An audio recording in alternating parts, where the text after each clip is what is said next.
Des maisons de bois sur le toit de cet immeuble, calcinées. Voici ce qu'il reste du violent incendie qui a pris hier en fin de journée. Les habitants ont à peine eu le temps de fuir. Cette locataire est encore sous le choc. J'ai notre voisine qui nous a alertés et les flammes, elles ont commencé à prendre devant l'ascenseur.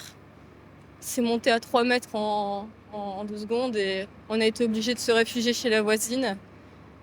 Sauf que l'appartement y était complètement condamné. On était avec tous les enfants.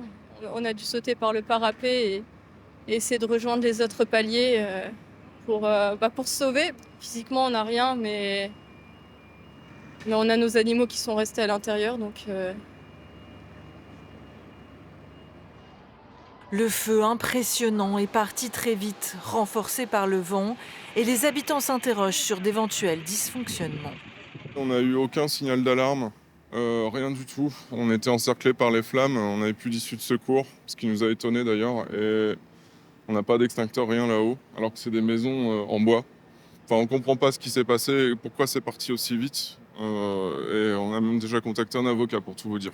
Pour l'instant, il est trop tôt pour connaître l'origine de l'incendie, pour connaître les raisons de sa propagation aussi rapide hier. Donc il faut rester très prudent. Il y aura une enquête judiciaire qui sera menée, des expertises qui seront faites, notamment par les services des sapeurs-pompiers et des services de la police judiciaire. On entendra les conclusions. En tout, quelques 200 personnes ont été évacuées par mesure de précaution hier.